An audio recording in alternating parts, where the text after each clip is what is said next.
Last వీడియోలో నువ్వు manipulation గురించి చెప్పావు. అది మంచిగా వాడచ్చు, చెడ్డగా వాడచ్చు, అది జస్ట్ టూల్ మాత్రమే అని. సో మన సొసైటీలో రోజు చూస్తుంటాం మ్యానిపులేషన్ బ్యాడ్ గా వాడడం, లేదా ఇంకొని మ్యానిపులేట్ చేయడం అంటారు కదా, ఆ టైప్. సో మంచిగా ఎలా వాడుతున్నారు, కొన్ని ఎగ్జాంపుల్స్ ఏమైనా ఇవ్వగలవా? సింపుల్ గా చెప్పాలంటే నిన్న అమ్మ కొడుకు ఎగ్జాంపుల్ చెప్పాను. ఉమ్, అలాగే ఇప్పుడు ఒక ఇద్దరు వ్యక్తులు ఉన్నారు. ఒక వ్యక్తి మంచివాడు, ఇంకో వ్యక్తి చెడ్డవాడు.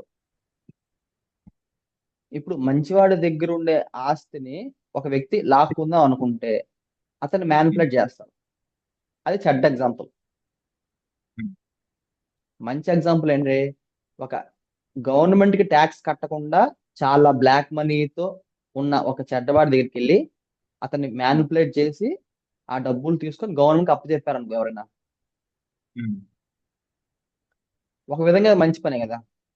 అప్పుడు మ్యానిపులేషన్ అనేది మంచి ఇంటెన్షన్ తో జరిగింది. ఆ తీసుకున్న వ్యక్తి చెడ్డగా అంటే ఆ మ్యానిపులేట్ చేయబడ్డ వ్యక్తికి నష్టం జరిగింది, కానీ ఓవరాల్ గా మంచి జరిగింది. దీన్ని ఒక మ్యాట్రిక్స్ లాగా వేస్తే చాలా సింపుల్. మంచివాడికి మంచి చేయడం కోసం మ్యానిపులేట్ చేయడం, మంచివాడికి చెడు చేయడం కోసం మ్యానిపులేట్ చేయడం. ఉమ్. అలాగే చెడ్డవాడికి చెడు చేయడం కోసం మ్యానిపులేట్ చేయడం, చెడ్డవాడికి మంచి చేయడం కోసం మ్యానిపులేట్ చేయడం, ఈ 4 రకాలు ఉన్నాయి. మనం చూస్తుంటాం డైలీ సొసైటీలో అలాగా క్యాస్ట్ సిస్టమ్ వాడి కొంతమంది దాన్ని యూజ్ చేసి కొంతమంది తొక్కేయడం, కొంతమందే పైకి రావడం. సో అలాంటివి జరుగుతుంటాయి కదా. సో అది ఎలా యూస్ఫుల్ అంటావు?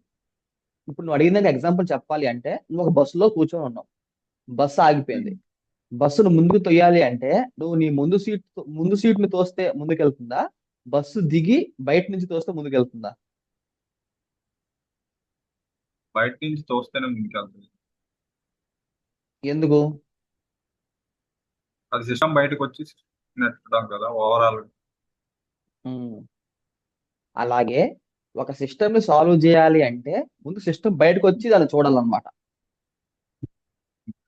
ఒక సిస్టమ్ బయటకు వచ్చి ఆ సిస్టాన్ని వేరే సిస్టమ్ తో కంపేర్ చేయాలి. ఇప్పుడు నీకు ఒక ఇంజిన్ ఇచ్చారు. ఆ ఇంజిన్ అనేది పని చేస్తున్నదా పని చేయట్లేదా నీకు ఎలా తెలుస్తుంది? ఫస్ట్ ఆన్ చేసి చూస్తాం, పని చేయకపోతే ఇంకా నీకు తెలియదు కదా. డిస్మాంటిల్ చేసి చూస్తాం. నీకు అసలు తెలీదు అది పని చేసే ఇంజిన్ ఎలా సౌండ్ చేస్తుంది, పని చెయ్యని ఇంజిన్ ఎలా సౌండ్ చేస్తుంది నీకు తెలియదు అనుకో. కాబట్టి పని చేసే ఇంజిన్ ఎలా ఉందో చూసి, పని చేయని ఇంజిన్ ఎలా ఉందో చూసి చెప్తాం. ఉమ్. అలాగే ఇప్పుడు క్యాష్ సిస్టమ్ ఉంది, రిలీజియస్ సిస్టమ్ ఉంది. ఇప్పుడు ఇది తప్పు అని ఉమ్. ఫిక్స్ అయిపోవడం కన్నా అవి ఎందుకు తప్పు తెలుసుకుంటే రిపేర్ సరిపోతుంది కదా. సరే. ఉమ్. అలాగే ఇప్పుడు క్యాష్ సిస్టమ్ ఉందనుకో. ఉమ్. ఆ బేసిక్ కాన్సెప్ట్ ఏంటి? నేను నా క్యాస్ట్ నా ఉమ్. క్యాస్ట్ సపోర్ట్ చేస్తా, నా క్యాస్ట్ కాలాలు సపోర్ట్ చేయను లేదా అప్రెస్ చేస్తా, అంతేనా? Basic idea. ఇప్పుడు అక్కడ క్యాస్ట్ అంటే ఏంటి? ఫ్యామిలీ. ఒక విధంగా చెప్పాలంటే ఫ్యామిలీ ఆ కమ్యూనిటీ. కమ్యూనిటీ అలా తీసుకోవచ్చు. ఇప్పుడు ఒక వ్యక్తి ఉన్నాడు. అతని మీద ఒక కుక్కో లేదా వేరే వ్యక్తి అతను అటాక్ చేస్తుంటే అతను ఏం చేస్తాడు? మనుషులంతా ఒకటే, నన్ను కొట్టని చెప్తాడా లేదా డిఫెండ్ చేయడానికి ట్రై చేస్తాడా? డిఫెండ్ డిఫెండ్ చేయడానికి ట్రై చేస్తాం. ఓకే. నెక్స్ట్, ఆ వ్యక్తి అతని భార్య పిల్లలు కలిపి రోడ్డు మీద వెళ్తూ ఉన్నారు. అతన్ని కొట్టట్లే. అతని భార్య పిల్లల మీద ఒక స్ట్రేంజర్ ఎవరో దాడి చేస్తుంటే ఏం చేస్తారు? మనుషులంతా ఒకటే అనుకుంటాడా, డిఫెండ్ చేస్తాడా? డిఫెండ్ చేస్తాడు కదా. ఉమ్. అంటే ఇద్దరు ఉన్నప్పుడు నేను బయటవాడని చెప్పి ఒక డిఫరెన్షియేషన్ వచ్చింది. ఉమ్. అతను అతని ఫ్యామిలీ మెంబర్స్ ఉన్నప్పుడు ఒక డిఫరెన్షియేషన్ వచ్చింది. ఉమ్. ఇప్పుడు అతని బంధువులు అందరు కలిపి ఒక గ్రూప్ పెట్టారనుకో. ఇప్పుడు ఫస్ట్ రెండు కేసులు అంటే అతను సెల్ఫ్ డిఫెన్స్ చేసుకోవడము, అతని ఫ్యామిలీని డిఫెండ్ చేయడము కరెక్టా కాదా? డిఫెన్స్ అఫెన్స్ కాదు, ఓన్లీ డిఫెన్స్. కరెక్టే కదా. ఇప్పుడు అదే లాజిక్ అతని రిలేషన్షిప్ మొత్తానికి అప్లై చేశాడు అనుకో. అంటే తన బంధువులు వాళ్ళందరికీ. కరెక్టే కదా. వాళ్ళ ఇష్టం. ఉమ్. ఇప్పుడు ఒక విధంగా చెప్పాలంటే అదే క్యాస్ట్ సిస్టమ్.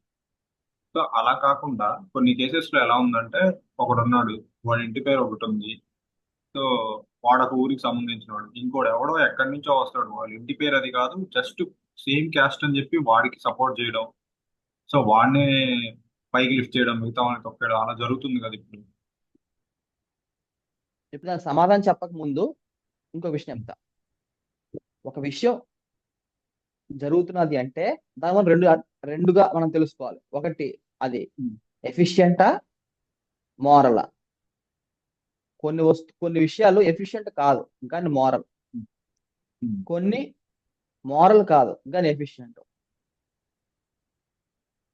ఇప్పుడు ఆ ముసలి వాళ్ళని చంపేయడం అనేది మోరల్ కాదు కానీ ఎఫిషియంట్. అంటే ఈజీగా మ్యానిపులేట్ అయిపోయే వాళ్ళని కూడా ఓటింగ్ రైట్స్ ఇవ్వడం అనేది అది ఎఫిషియంట్ కాదు కానీ మోరల్. అలాగే ఇప్పుడు సొంత బంధువు ఉన్నారనుకో, తన తండ్రికి ఉండే ఇంటి పేరు తన కొడుకు వస్తుంది. ఓకే, ఇప్పుడు తన తండ్రి వాళ్ళ చెల్లి ఇంటి పేరు ఇతని ఇంటి పేరు ఒకటి అవుతుందా? అంటే ఒక వ్యక్తి తన అత్త అవ్వదు కదా. కానీ బంధువే కదా. అవును. మీ రిలేటివ్ ఎవరో ఉన్నారు, నీకు తెలియదు. ఆ వ్యక్తి కానీ అతని తల్లిదండ్రులు కానీ మీకు తెలియదు. మీ చెల్లో లేకపోతే నీ పెళ్లికి వచ్చారు వాళ్ళు. ఏం చేస్తావు నార్మల్ గా? రిసీవ్ ఎలా ఉన్నారు, చేసుకుంటావు కదా. బాగున్నారు, ఆ, ఆ, అంటే నార్మల్ గా మనిషి అనేవాడు ఒక గ్రూప్ కి తన ఐడెంటిఫికేషన్ ఇష్టపడతాడు. ఎందుకు ఇష్టపడతాడు అంటే ఆ ఐడెంటిఫై చేసుకోవడం వల్ల తన ఈగో ఎక్కువ అవుతుంది, అంటే ఈగో బూస్ట్ అవుతుంది కాబట్టి. అర్థమైందా? ఉమ్. ఇప్పుడు అహంకార నందత్వము, శారీరక నందత్వం కలిసి వచ్చిన ఎగ్జాంపుల్స్ లో ఒక వ్యక్తి ఉన్నాడు. ఆ వ్యక్తికి ఎక్కువ ఆస్తి లేదనుకో, ఆ వ్యక్తి ఎక్కువ ఆస్తి లేదు కానీ తన కుటుంబంలో ఉండే వాళ్ళకి చాలా ఆస్తి ఉందనుకో, అప్పుడు ఏం చెప్తాడు? ఇగో మా వాళ్ళది ఇదంతా చెప్తాడు. అవునా? అతనికి అధికారం ఉండదు, ఆ ఆస్తి అనుభవించిన అతని అధికారం లేకపోయినా మనదే అనుకుంటాడు. అవునా? అలాగే తన బంధువుల పిల్లలు ఉన్నారు, వాళ్ళ మీద ఇతనికి ఎలాంటి అధికారం లేదు కానీ వాళ్ళకైనా డేంజర్ జరుగుతుంటే దాన్ని వెళ్ళి హెల్ప్ చేస్తాడు. అవునా? అవును. అలాగే ట్యాక్స్ సిస్టమ్ కూడా. మరి నువ్వు చెప్పేది చూస్తుంటే నువ్వు క్యాస్ట్ సిస్టమ్ సపోర్ట్ చేసేటట్టు. మళ్ళీ చెప్తాను చూడు. ఒక సిస్టమ్ కరెక్టా కాదు తెలియాలంటే ముందు సిస్టమ్ నుంచి బయటకు రావాలి. ఇప్పుడు క్యాస్ట్ సిస్టమ్స్, క్యాస్ట్ రిలీజన్ పక్కన పెట్టు, ఈ ఫ్లో కంటిన్యూ చేద్దాం. ఒక ఒక వ్యక్తి తను కాపాడుకోవడం సెల్ఫ్ డిఫెన్స్, ఓకే. అతని ఫ్యామిలీని కాపాడుకోవడం, ఓకే. నెక్స్ట్, ఒక వ్యక్తి నేను పలానా క్యాస్ట్ అని చెప్పాడు అనుకో, అంటే గర్వంగా చెప్పుకుంటున్నాడు నాది పలానా క్యాస్ట్ అని చెప్తున్నాడు. అది నార్మల్ లీగల్ అవ్వచ్చు, ఇల్లీగల్ అవ్వచ్చు, పక్కన పెట్టేసి. కానీ చూడడానికి మామూలుగా ఎలా ఉంటుంది? తప్పు తప్పు అనిపిస్తుందా, కరెక్ట్ అనిపిస్తుందా? ఎలానో అనిపించదు కదా. అంటే ఆయన పై స్టేజ్ అనుకుంటే అప్పుడు అది అప్రెసింగ్ అయితే తప్పు అనిపిస్తుంది. ఆయన తక్కువ క్యాస్ట్ అయ్యి ఉంటే అది అప్రెసింగ్ అవ్వదు కదా, ఆయనకంటే పైన ఉండే వాళ్ళు అవ్వదు, అది న్యూట్రల్ గా ఉండదు. ఆ వ్యక్తి రోడ్డు మధ్యలో నించొని నేను పలానా క్యాస్ట్, నా క్యాస్ట్ గొప్ప అని చెప్పాడు అనుకో,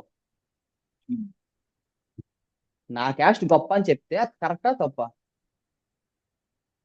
తప్ప అంటే మిగతా వాళ్ళు ఇన్ఫ్లుయెన్స్ అవుతారు కాబట్టి అక్కడ తప్పు అవ్వచ్చు. ఇప్పుడు అక్కడ క్యాస్ట్ అనేది తీసేసి లాంగ్వేజ్ పెట్టు. క్యాస్ట్ ఒక okay. Set of identity, language ఒక సెట్ ఆఫ్ ఐడెంటిటీ, జెనెటిక్స్ ఒక సెట్ ఆఫ్ ఐడెంటిటీ. అక్కడ జెనెటిక్స్ పెడితే నేను, నా ఫ్యామిలీ, నా పిల్లలు మేము గొప్ప అనడం వేరు. అక్కడ క్యాస్ట్ పెడితే అదొక ఐడెంటిటీ, అక్కడ జెనెటిక్స్ పెడితే ఒక ఐడెంటిటీ అని చెప్పాను. అలాగే ఒక లాంగ్వేజ్ పెట్టాం అనుకో, అంటే ఏంటి? ఒక రోడ్డు మీద నించొని దేశ భాషలందు తెలుగు లెస్స అన్నాడు అనుకో, అంటే అన్ని లాంగ్వేజెస్ లో తెలుగు గొప్ప అని చెప్పి డిక్లేర్ చేస్తున్నాడు అనుకో. ఓకే. ఇప్పుడు కరెక్టా తప్ప?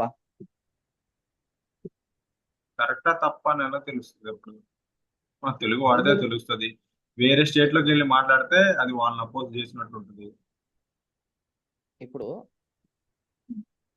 ఒక వ్యక్తి వన్ సెట్ ఆఫ్ ఐడెంటిటీని ఫ్లాంటింగ్ అంటే ఇగో నేను ఇది అని చెప్పడంలో తప్పు అయినప్పుడు ఇది కూడా తప్పు అవ్వాలి. పోనీ ఇంకో స్టెప్ ముందుకు వెళ్దాం. లాంగ్వేజ్ ఐడెంటిటీ పక్కన పెట్టి నేషనల్ ఐడెంటిటీ తీసుకొచ్చాం. ఉమ్, నేషనల్ ఐడెంటిటీ అంటే మేరా భారత్ మహాన్ అని ఒక వ్యక్తి అన్నాడు అనుకో ఉమ్, ఇంటర్నెట్ లో మేరా భారత్ మహాన్ అని చెప్పి యూట్యూబ్ లో టైప్ చేశాడు అనుకో, ఉమ్, జై హింద్ అని కానీ మేరా భారత్ మహాన్ అని. ఉమ్. ఇప్పుడు అతను ఏం చేస్తున్నాడు, అతని ఐడెంటిటీ ఒక కంట్రీ మొత్తానికి చెందుతున్నది. అవునా? ఓకే. ఉమ్, అప్పుడు ఏమనుకుంటారు మిగతా వాళ్ళు, అతను ఒక పేట్రియట్ అనుకుంటారు. అవునా? అంటే దేశభక్తి ఉన్నదని చెప్పి. ఆ, అవును. ఉమ్, నార్మల్ సర్వే చేస్తే చాలా మంది యాక్సెప్ట్ చేస్తారు ఏంటి, దేశభక్తి ఉండడం మంచిది అని. ఉమ్. అంటే ఇప్పుడు అంటే నీ ఐడెంటిటీ అనేది నువ్వు అవతల వాళ్ళు ఒకే ఐడెంటిటీకి చెందిన వాళ్ళు అయితే యాక్సెప్ట్ చేస్తున్నారు. అవునా? అవును. ఉమ్, కాబట్టి ఇద్దరు సేమ్ క్యాస్ట్ చెందిన వ్యక్తులు మన క్యాస్టే గొప్ప ఉమ్. అని మాడుకుంటే అది తప్పు ఎలా అవుతుంది? కానీ రోడ్డు మీద అంటున్నాడు అన్నావు కదా, రోడ్డు మీద చాలా మంది ఉంటారు. ఇప్పుడు ఇంటర్నెట్ లో కూడా చాలా మంది ఉన్నారు కదా. ఇంటర్నెట్ లో నాన్ ఇండియన్స్ కూడా ఉన్నారు, ఉమ్, నాన్ తెలుగు పీపుల్ ఉన్నారు. ఉమ్, ఇప్పుడు ఇంటర్నెట్ లో టైప్ చేసారు అనుకో, దేశ ఓకే. భాషలందు తెలుగు లెస్స అని టైప్ చేస్తే అది అందరూ చూస్తారు, తెలుగు రాని వాళ్ళు కూడా చూస్తారు. ఫస్ట్ వాడు తెలుగు రాదు కదా, ఏంటి వేరే వాడికి, వేరే వేరే అంటే వేరే స్టేట్ లో ఉండేవాడికి వీడు తెలుగులో రాసి తెలియదు కదా. తెలియడం అంటే ఇప్పుడు ఫేస్బుక్ లో ఒక ఇమేజ్ పెట్టినా అనుకో ఎవరైనా, ఆ, అదేంటో తెలుసుకుందాం అనుకుంటే గూగుల్ ట్రాన్స్లేట్ వాడతారు కదా. ఓకే. ఆ, ఉమ్, ఫోన్ జై హింద్ అని టైప్ చేస్తున్నారు మన ఉమ్, ఇండియన్స్ చాలా మంది, చాలా యూట్యూబ్ ఛానల్స్ కింద కామెంట్స్ లో జై హింద్ అని మేరా భారత్ మహాన్ అని టైప్ చేస్తున్నారు. ఉమ్, దాని అర్థం ఎవరు తెలియదా ప్రపంచంలో? తెలుసు కదా, నాన్ ఇండియన్స్ కూడా తెలుసు కదా. తెలుసు. ఉమ్. ఇప్పుడు అది వీళ్ళంతే అనుకుంటారా, వీళ్ళు పేట్రియాటిజం ఉంది అనుకుంటారా?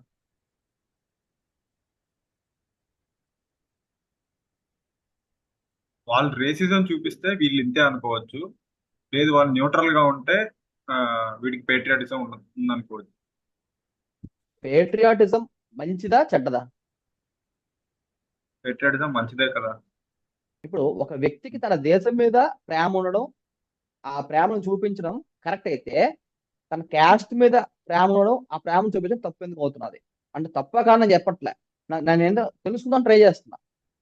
ఇది కొన్ని సెట్ ఆఫ్ దాంట్లో కరెక్ట్ అయినప్పుడు ఇది ఎందుకు కావట్లేదు? నేషనాలిటీ గురించి తీసుకునేటప్పుడు, నేషనాలిటీ అంటే క్యాస్ట్, కలర్, స్కిన్, క్రీడ్ అవి ఏమి లేకుండా యాజ్ ఎ వన్ గా తీసుకుంటాం కదా. సో క్యాస్ట్ అంటే ఆ సర్టైన్ ఇండివిజువల్ వాళ్ళ ఫ్యామిలీ గురించే వస్తుంది. సో అందుకని బ్యాడ్ కదా. ఇప్పుడు అదే లాజిక్ ని caste um, versus family, patriotism versus global citizenship దాన్ని కంపేర్ చేయి. First caste versus family. ఒక వ్యక్తి ఉన్నాడు, ఉమ్, ఉమ్, ఒక వ్యక్తి నేను ఉమ్. పలానా క్యాస్ట్ అని చెప్పాడు అనుకో, ఓకే. ఏం చెప్తారు అందరూ, ఒరే నువ్వు ఆ క్యాస్ట్ ఈ క్యాస్ట్ కాదురా, మనం అందరం ఇండియన్స్ రా అని చెప్తారు. అవునా? ఓకే. ఉమ్, ఇంకో వ్యక్తి ఉన్నాడు, నేను మా ఫ్యామిలీ మా వంశం మేము ఇది చేస్తున్నాం, మేము ఇంత చేసాం అని చెప్పాడు అనుకో, ఉమ్, మీ వంశం మా వంశం కాదురా, మనందరం తెలుగు వాళ్ళమరా అని చెప్పచ్చు. ఓకే. ఉమ్, ఇప్పుడు దీన్ని ఒక స్టెప్ పైకి తీసుకెళ్ళి, అంటే ఇప్పుడు క్యాస్టిజం తప్పు, పేట్రియాటిజం గొప్ప అని చెప్తున్నారు. అంటే క్యాస్టిజం చిన్న గ్రూపు, పేట్రియాటిజం పెద్ద గ్రూప్ కాబట్టి పేట్రియాటిజం గొప్ప అని చెప్తున్నారు. అవునా? అవును. ఉమ్, ఇప్పుడు ఇంకో కొత్త కాన్సెప్ట్ ఉంది, గ్లోబల్ సిటిజన్షిప్. అంటే ఏంటి? అన్పేట్రియాటిస్టిక్ అన్నమాట. అంటే దేశం లేదు, హద్దులు లేవు, మనుషులంతా ఉమ్, ఒకటే అన్న లెవెల్లో కొంత ఉన్నారనమాట. వాళ్ళేంటి, బార్డర్స్ అక్కర్లేదు, ఏ దేశం వాళ్ళైనా ఎక్కడికైనా వెళ్ళొచ్చు అని చెప్తున్నారు. ఉమ్, ఎక్కడికైనా వెళ్ళడం విజిటింగ్ కోసం కాదు, అక్కడికి వెళ్ళి సెటిల్ అయిపోవడం కానీ సెటిల్ అయిపోయేదాకా అక్కడ ఉండే ప్రజలు వాళ్ళని కొంచెం సపోర్ట్ అంటే ఫైనాన్షియల్ గా కానీ ఎకనామికల్ గా సపోర్ట్ చేయడం అని చెప్పి అదొక కాన్సెప్ట్ ఉందన్నమాట. ఇప్పుడు అది ఎకనామికల్ గా కరెక్టా కాదా నాకు అంత ఎలిజిబిలిటీ లేదు కానీ నేను చెప్పట్లేదు. నేనేం చెప్తున్నానంటే చాలా మంది ఈ పేట్రియాటిజం గొప్ప, క్యాస్టిజం తప్పు అని చెప్పిన వాళ్ళే చాలా మంది గ్లోబల్ సిటిజన్షిప్ తప్పు, పేట్రియాటిజం గొప్ప అని చెప్తున్నారు. ఇప్పుడు పలానా క్యాస్ట్ అని చెప్పుకుంటే సినిమాల్లో కూడా చూపిస్తారు, నీ క్యాస్ట్ నా క్యాస్ట్ కాదు, మనందరం ఇండియన్స్ అని చెప్తున్నారు. ఇప్పుడు ఇండియాలో ఉండే ఏ సినిమాలో అయినా సరే ఒక వ్యక్తి మాది ఇండియా, మేరా భారత్ మహాన్ అని చెప్తుంటే అతని దగ్గరికి వెళ్ళి ఒరే దేశభక్తి వేస్ట్ రా, గ్లోబల్ మనంతా మనుషులం రా అని చెప్పే సీన్ ఒకటైనా కనిపిస్తున్నదా? అంటే అంత ఫ్రీక్వెంట్ గా కనిపిస్తుందా? లేదు కదా. ఎందుకు? పేట్రియాటిజం అనేది సెట్ ఆఫ్ క్యాస్ట్ అనుకుంటే మరి గ్లోబల్ సిటిజన్షిప్ అనేది సెట్ ఆఫ్ పేట్రియాటిజం కదా. పోనీ ఇంకొక స్టెప్ ముందుకెళ్దాం. ఒక వ్యక్తి ఉన్నాడు, అతను ఏం చేసుకుంటున్నాడు, ఎవల్యూషన్ అనేది ఫాస్ట్ చేద్దాం అనుకుంటున్నాడు. ఇప్పుడు ఇదంతా ఎందుకు వస్తున్నది? ఒకటి గొప్ప ఇంకోటి గొప్ప కాదంటే ఎలా తెలుస్తున్నది? ఆ చేసిన పని బట్టి, అవునా? ఒకరున్నారు, వాళ్ళ వంశం అందరూ దానాలు చేస్తూ ఉన్నారు, వాళ్ళ దృష్టిలో దానం చేయడం గొప్ప అనుకో, వాళ్ళు దాన్ని చెప్తారు అనమాట, మా వంశం గొప్ప, మేము దానం చేసే వాళ్ళం అని చెప్తారు. ఒక సిటిజన్ ఉన్నాడు, ఆ కంట్రీలో ఏదో మంచి విషయం జరిగింది, లేదా కంట్రీ ఉన్న ప్రజలు ఒక మంచి పని చేశారు, అతని దృష్టిలో ఆ కంట్రీ గొప్ప అని చేసి చెప్తాడు, అవునా? ఇప్పుడు ఒక పేట్రియటిజం గొప్ప అని అతను అనుకుంటున్నాడు. ఇప్పుడు అదే కాన్సెప్ట్ ఒక రేస్ కి అప్లై చేయి. ఒక వ్యక్తి ఉన్నాడు, అతనేం చేస్తున్నాడు, మనిషి అనేవాడు ఎవాల్వ్ అవుతూ గ్రేటెస్ట్ ఎఫిషియంట్ హ్యూమన్ బీయింగ్ అవ్వాలి అనే ఒక మంచి ఉద్దేశంతో తక్కువ ఐక్యూ ఉండే వాళ్ళని, తక్కువ ఫిజికల్ పవర్ ఉండే వాళ్ళని చంపేసుకుంటూ ఉన్నాడు అనుకో. అతను అరెస్ట్ చేశారు, లేదా అతను సూసైడ్ చేస్తున్నాడు, అదంతా వేరే విషయం. ఇప్పుడు అతన్ని సపోర్ట్ చేయడం కరెక్టా కాదా? సపోర్ట్ చేస్తే తప్పు కదా. ఎందుకు తప్పు? అతను ఏం చేస్తున్నాడు, బయాలజికల్ లాని డెవలప్ చేయడానికి ట్రై చేస్తున్నాడు, అంటే best perfect human being create చేయడానికి ట్రై చేస్తున్నాడు, అవునా? ఇప్పుడు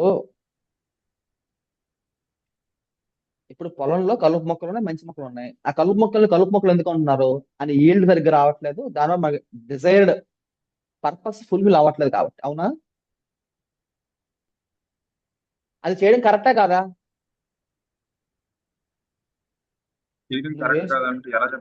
నువ్వు వేసుకున్న పొలంలో నీకు కావాల్సిన ప్లాంట్ కాకుండా వేరే ప్లాంట్ వల్ల ఈ ప్లాంట్ కి డిస్టర్బెన్స్ వస్తూ ఉంటే ఆ కలుపు మొక్కను తీసేయడం కరెక్టా కాదా? కరెక్ట్. అలాగే ఒక వ్యక్తి ఉన్నాడు, మనుషులందరినీ ప్రాపర్ అంటే మంచి రేషియల్ గా, జెనెటికల్ గా, అన్ని రకాలుగా హై క్వాలిటీ బీయింగ్స్ కావాలి, అలా ఉండాలి అంటే రిసోర్సెస్ అన్ని వేరే వాళ్ళు తినేస్తున్నారు, అంటే లో క్వాలిటీ హ్యూమన్ బీయింగ్స్ తినేస్తున్నారు అని చెప్పి ఆ లో క్వాలిటీ హ్యూమన్ బీయింగ్స్ అందరూ చంపేస్తారు అనుకో. అంటే నేను అతను సపోర్ట్ చేస్తున్నానా లేదని పక్కన పెడితే, నా ఇంటెన్షన్ ఏంటంటే ఒకటి తప్పు అయినప్పుడు ఏదో తప్పు కాదు, లేదా అది తప్పు కానప్పుడు ఏదో తప్పు తెలుసుకోవాలంటే రెండు కంపేర్ చేయాలి కదా. ఒకే టైప్ ఆఫ్ సిస్టమ్, ఇప్పుడు క్యాస్టిజం కానీ, క్యాస్టిజం కానీ, రేసిజం కానీ, పేట్రియాటిజం కానీ, ఇలా చాలా వాటిలో సిమిలర్ గా ఒకటే ఉంటున్నది కాన్సెప్ట్. ఏంటి? ఒక వ్యక్తి తను గాని ఇంకొక విషయాన్ని తనదిగా గుర్తిస్తున్నాడు డ్యూ టు మెరిట్, అంటే ఆ వస్తువు గొప్పది కాబట్టి తన వస్తువు అని చెప్పి అతను భావించి ఆనందపడుతుంది, అవునా? అది ఫ్యామిలీకి అప్లై చేస్తే ఒకటి, బాడీకి అప్లై చేస్తే ఒకటి, లాంగ్వేజ్ కి అప్లై చేస్తే ఒకటి, క్యాస్ట్ ఒకటి, రిలీజన్ ఒకటి, కంట్రీకి ఒకటి, రేస్ ఒకటి, ఇలా మారిపోతున్నాయి. థీమ్ ఒకటే, అది వెళ్ళే విధానం బట్టి రకరకాలుగా మారిపోతున్నారు. ఇప్పుడు అందులో కొన్ని కరెక్ట్ అంటున్నారు, కొన్ని తప్పు అంటున్నారు. ఎవరు అంటున్నారు, ఎందుకు అంటున్నారు తెలియట్లేదు, అవునా? అది తెలుసుకుంటే, చెప్పాను ఇంతకుముందే, ప్రాబ్లమ్ సాల్వింగ్ లో డెఫినేషన్ ఆఫ్ ప్రాబ్లం వల్ల సగం ప్రాబ్లం సాల్వ్ అయిపోతుంది. అలాగా ఒక వస్తువు ఎందుకు తప్పు అని తెలుసుకుంటే ఎందుకు చేయకూడదో తెలుస్తుంది. ఇంతకుముందు మనం చెప్పుకున్నాం, ఇద్దరు ఉంటే లేదా రెండు గ్రూప్స్ ఉంటే ఏ గ్రూప్ బెటర్ అని డిసైడ్ చేసుకునేది వాళ్ళు డిబేట్ పరంగా చేసుకుంటే ఒక లాభం, ఫిజికల్ గా చేసుకుంటే ఒక నష్టం. అవునా? ఇప్పుడు ఇదంతా ఎందుకు వస్తున్నది? మళ్ళీ ఇదే కాన్సెప్ట్. ఒక వ్యక్తి తను కాని ఇంకొక వస్తువు మీద అటాచ్మెంట్ పెంచుకోవడం వల్ల.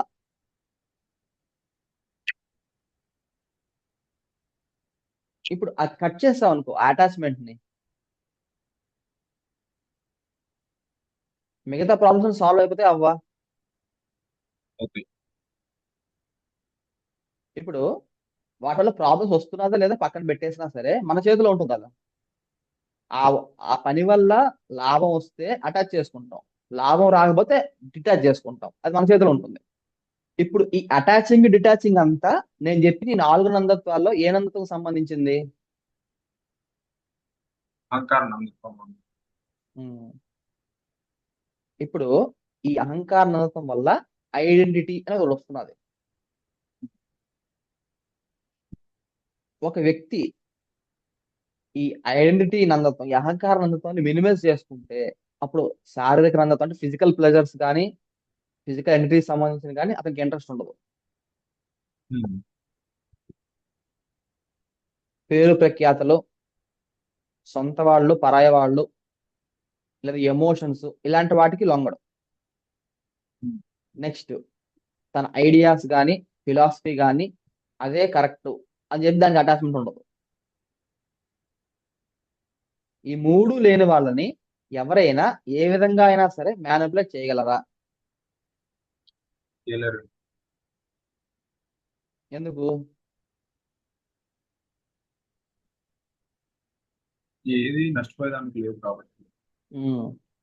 ఒక వ్యక్తిని ఒక పని చేయించాలి అంటే ఆశ, భయం, స్నాక్, స్టిక్.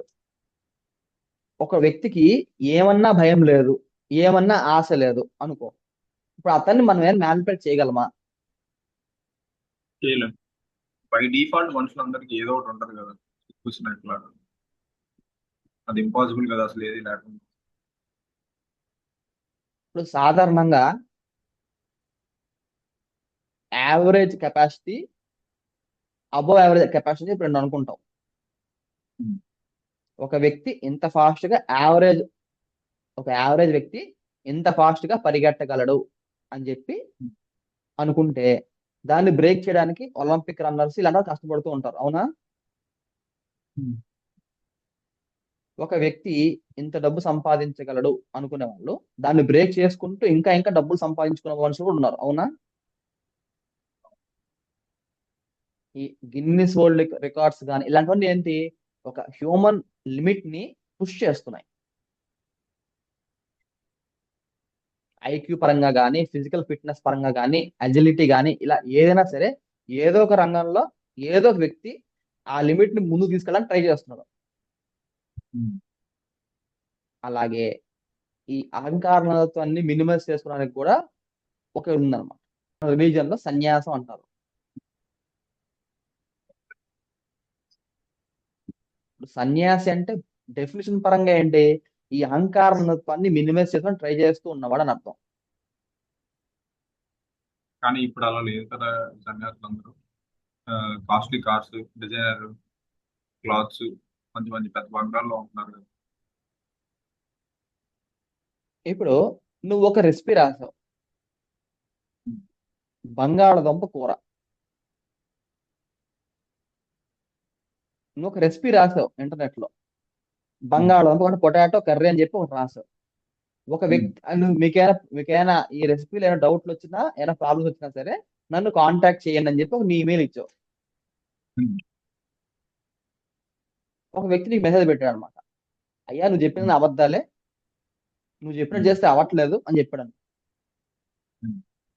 నువ్వేం చేస్తావు? క్రాస్ చెక్ చేస్తావు, అసలు మీరు ఏ స్టెప్స్ చేశారో, ఎక్కడ ప్రాబ్లం వచ్చింది తెలుసుకుంటా అని చెప్పి అలా స్టార్ట్ చేస్తావు. అవునా? అంతే. ఉమ్. నేను ఇప్పుడు చేస్తే అతను నాకు వచ్చింది కాబట్టి ఆ, వాడేం చేసాడో తెలుసుకుంటాను. ఉమ్, ఇప్పుడు అతను అరటి పండుతో కూర చేశాడు అనుకో, అంటే నీ బంగాళదుంప కూరని అరటి పండుతో చేశాడు అనుకో, ఉమ్.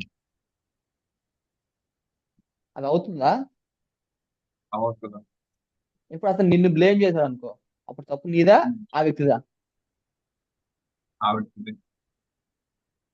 నేను చెప్పేది ఏంటి, డెఫినేషన్ పరంగా ఒక వ్యక్తి అలా ఉండాలి అని చెప్పి ఉంది రూల్. ఉమ్. అలా ఉండే వాళ్ళకి ఫేమ్ ఉండదు, ఉమ్. డబ్బులు ఉండవు, ఫాలోవర్స్ ఇలా ఏం ఉండవు, వాళ్ళు ఉమ్. ఎవరికి తెలియదు. తెలిసిన వాళ్ళకి ఉమ్. అవన్నీ ఉంటున్నాయి. ఉమ్. అర్థమైందా? ఉమ్. ఇప్పుడు చాలా చాలా సింపుల్. ఇప్పుడు ఒక వ్యక్తి ఏ పని చేయకుండా కూర్చోగలడా? కూర్చోలేడు, ఏదో ఒకటి ఆలోచిస్తాం. పని చేయడం అంటే తన కోసమే తను పని చేసుకున్నాడు, అంటే తన స్టాటస్ తన ప్లెజర్ అనుభవిద్దాం అన్నా సరే. ఇప్పుడు ఒక వ్యక్తి ఉన్నాడు, ఏం పని చేయను హాయిగా సినిమా చూస్తూ కూర్చుందాం అనుకున్నా సరే, ఆ సినిమా చూడడం అనే కాన్సెప్ట్ అతన్ని ఆనంద పంచుకోవడం, అతను ఆనందపరచడం చేస్తున్నాడు ఆ పని. అవును. ఉమ్. ఆ సినిమా చూడడం కూడా తనని తాను ఆనందపరుచుకోవడానికి చేస్తున్నాడు. ఉమ్. పడుకున్నా, తిన్నా, తిరిగినా, ఏం చేసినా కాన్సెప్ట్ అదే. ఉమ్. నిన్న చెప్పాను ఏంటి, నీకు కొన్ని షాపులో తిరిగావు, ఆ షాప్ లో నీకు కావాల్సిన దొరకలేకపోతే నెక్స్ట్ షాప్ లోకి వెళ్తావు, అవునా? అవును. దొరికేస్తే ఏం చేస్తావు?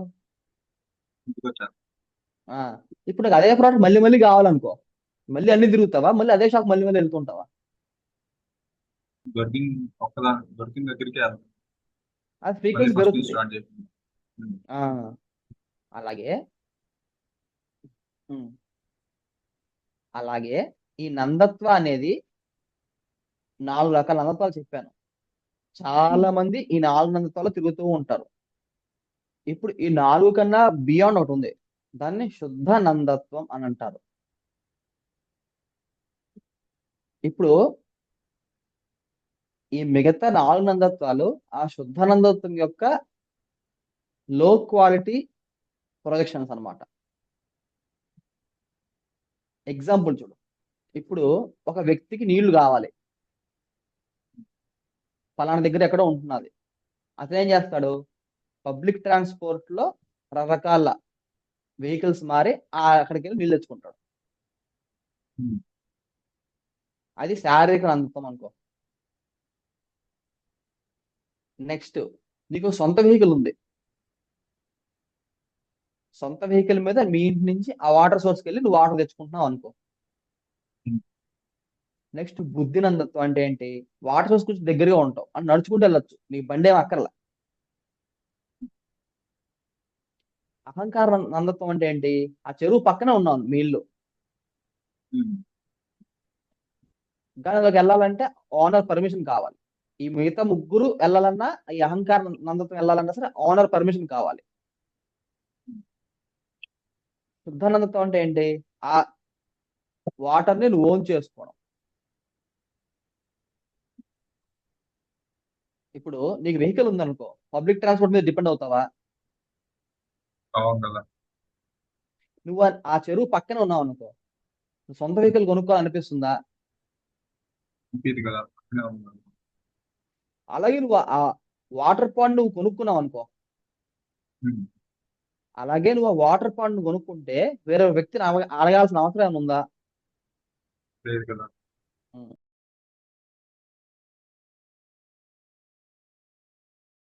పొలంలో కలుపు మొక్కలు, మంచి మొక్కలు ఉన్నాయి.